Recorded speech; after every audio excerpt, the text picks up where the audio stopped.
This is King K. Rool, the perfect villain that we didn't know we needed until Rare actually made him a reality. Back in 2013, a Steve from a channel created a tier list ranking various characters by their chances of being in Smash Bros.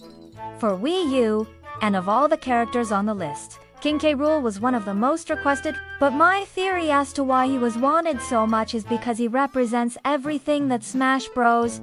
Is missing. This is gonna sound kinda weird, but I think that people want it. King K needed. He's a character that represents everything that the game is missing, and by adding him, they were able to complete the game. Gamers had a world-ending threat as its main antagonist. Rool is the perfect villain that we didn't know we needed. Not only does he serve as the final boss of the Donkey Kong Country series, but he also truly feels like a villain. And if you want to see more videos like this, please subscribe. Thank you so much for watching. Bye. While Ganondorf and Bowser may be considered to be villains, they're not nearly as evil as K. Rool. And that's what Smash Bros. Needs. A true villain that can stand toe-to-toe with the heroes of the series. But aside from being a true villain, I think K. Rool is also the perfect fit for a few other reasons. For one, he's incredibly charismatic. He's the type of guy that can command a room with just his presence. Take the intro cutscene for Donkey Kong Country Returns, for example.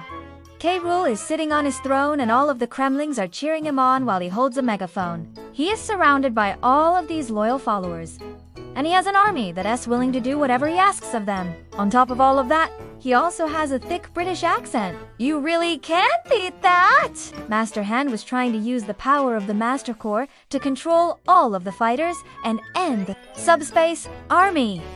Was using the power of the Lumas to try and reshape the world. And Galeem was trying to use the power of light to turn every fighter into a puppet. Even the Taboo situation fits this trope, as Taboo's goal was to use the Subspace Army to invade the real world. So what I'm trying to say is that Smash has always had a very clear villain. But ever since the Wii U, none of those villains have been a good match for the rest of the cast. If you put Ganondorf up against someone like Ridley, he would lose 9 times out of 10. Same goes for Bowser when compared to someone like K. Rool. That might sound a little weird, but hear me out. Ever since the Wii U, Smash Brothers has been lacking a true villain. Ganondorf and Bowser have both been considered to be the final bosses of the series. If you look at any tier list, K. Rool is always placed extremely high. And that's because he's a character that was made to be a final boss. In his matches, K. Rool grabs the opponent and throws them around the stage. He'll grab the stage itself and smash it into the ground. He'll use his giant cannon and shoot projectiles across the stage. And if he gets a kill, he'll carry the body around the stage like it's nothing. Because of all of these attacks, you have to play very defensively against K. Rool. And that's how I like it. I feel like the best villains in fiction are the ones that are able to overwhelm the hero and make them play on defense. Think about villains like Cell, Frieza, and Thanos. They're all overpowered and they force the hero to play defensively and try to find a weakness. That's exactly what King K. Rool does. And that's why I think that he is the perfect villain that we didn't know we needed. But when you compare them to other villains, they just don't measure up. And it's because they're both too similar to some of the playable characters. Ganondorf is obviously a Gerudo in Ganon, and Bowser is a Koopa and King of the Koopa. Because of this, they feel more like final bosses from an RPG or something rather than the final boss of a crossover fighting game. They also just don't have the same level of power that the other villains have. Ganon can shoot a fireball and summon a few enemies, but he can't even fight back against the Lumas. Meanwhile, Bowser can breathe fire, shoot shells, and even kidnap Peach and take her back to his castle. But even that pales in comparison to something like K. Rool's ending in Donkey Kong Country 3.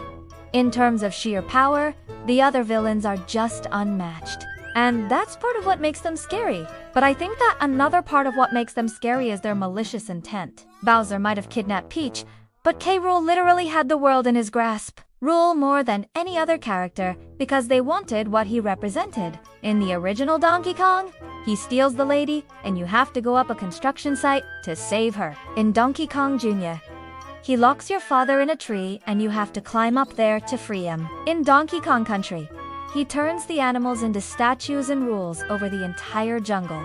In Donkey Kong Country 2, he kidnaps Dixie Kong and you have to go through his airship in order to rescue her. And in Donkey Kong Country 3, he plans to destroy the entire world using a giant Death Star-like machine called the Crazy Glue. Whenever K. Rool is the final boss, he is always trying to end the world, rule the world, or steal something from the DKs, and that's why he's the perfect villain. At least, that's the best explanation that I could come up with. But before I get into why he's the perfect villain and what he represents, I gotta talk about how well he was implemented into Smash, but when you look at the tier list, it doesn't make much sense. And then cuts to gameplay of the Donkey Kong Country series where you play as Diddy Kong. This makes it seem like K. Rool's absence from the series is what's causing these DK games to be incomplete. Then all of a sudden, K. Rool appears out of nowhere and grabs Diddy Kong's banana. Finally, he gets on the Smash stage and takes his throne, cementing his role as the big bad of the DK series. I think that this trailer perfectly sets up K. Rool as this big, bad, intimidating final boss, and the voice acting in this is excellent. There's a lot of great voice work in Smash trailers, but when K. Rool speaks, it sends chills down my spine every time. His iconic laugh is also used throughout the trailer, and it just adds to the overall intimidation factor. Even the way that he walks down the stairs is terrifying. When it comes to villains in fiction, intimidation is key, and this trailer does a great job of intimidating the audience. It lists K. Rool as only having a 1% chance of getting in. He also serves as the main antagonist in the game, Donkey Kong Country Returns. Because of this, he was given a unique fighting style that uses his crown as a projectile weapon. If he runs off the stage, he will use a cannon in order to attack his opponents. And if he gets a kill, he will grab the body and throw it into the air before finishing them off with a stomp. All of these moves are very powerful, and they further establish K. Rool as a dominant force that should not be messed with. But despite all of these threats, he's still made to look somewhat comical with the way that he hops around the stage. In my opinion, this portrayal of King K. Rool is just about perfect. They took everything that made him great in the DK games and brought it over to Smash. His fighting style, his personality, his intimidating presence, they all translate incredibly well. And that's why I think that King K. Rool is the perfect villain that we didn't know we needed. Yet, he's placed near the top of the list alongside the likes of Mega Man and Shulk. Apparently, the list is split into two sections, with the top section being characters that everyone wants and the bottom section being characters that only Steve wants. According to this, K. Rool would be in the top section, meaning that he's one of the most requested characters of all time. And even though he wasn't in any of the Smash games up until that point, people still thought that there was a good chance of him joining the roster after years of speculation about his inclusion in Super Smash Bros. Ultimate. He was finally added in 2019 to the delight of many longtime fans. But who exactly is King K. Rool? Why has he been such a coveted character for so long? And why do I think that he's the perfect villain that we didn't know we needed?